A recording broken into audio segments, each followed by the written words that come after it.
શું તમે ધોરણ 10 ની અંદર કોઈ પણ સબ્જેક્ટમાં ફેલ થયા છો? તો તમારા પૂરક પરીક્ષાના આવેદનપત્રો ભરવાની તારીખો આવી ગઈ છે.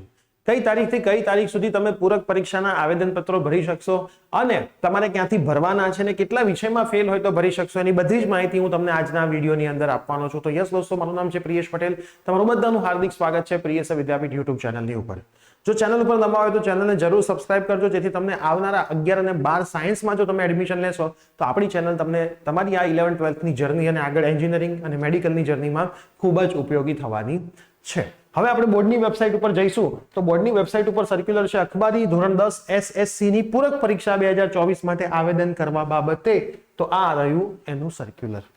તો લખ્યું છે ગુજરાત માધ્યમિક ઉચ્ચતર માધ્યમિકમાં ધોરણ 10 ની અંદર જે વિદ્યાર્થીઓ 1 અથવા 2 અથવા 3 મતલબ 3 વિષયમાં તમે ગેરહાજર હશો, 3 વિષય સુધી, 1 માંય ચાલે, 2 માંય ચાલે, 3 માંય ચાલે, અથવા 3 વિષય સુધી તમે નપાસ હશો, 1 વિષયમાં નપાસ હશો, 2 માં નપાસ હશો અથવા 3 માં નપાસ હશો, તો નીડ્સ ઇમ્પ્રુવમેન્ટ મતલબ સુધારણા અને અવકાશ એવું લખ્યું હશે એટલે તમારે પૂરક પરીક્ષા આપવાની છે.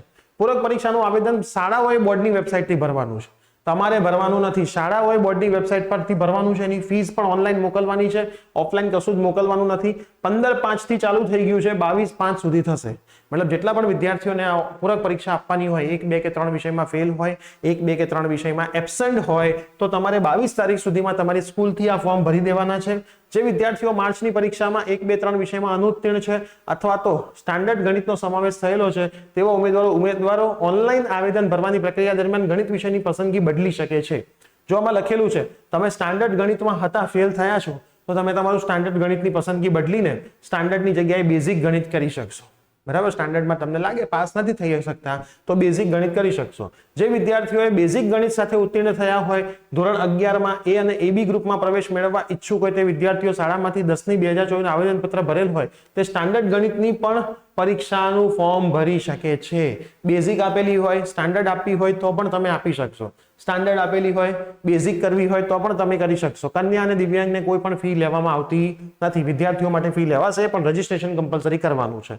ઓનલાઈન આવેદન કરવા માટે તથા ફી ભરવાની સૂચનાઓ ઉપરોક્ત વેબસાઇટમાં મૂકી છે, તો સ્કૂલ વાળા જોશે, તમારે ચિંતા કરવાની જરૂર નથી.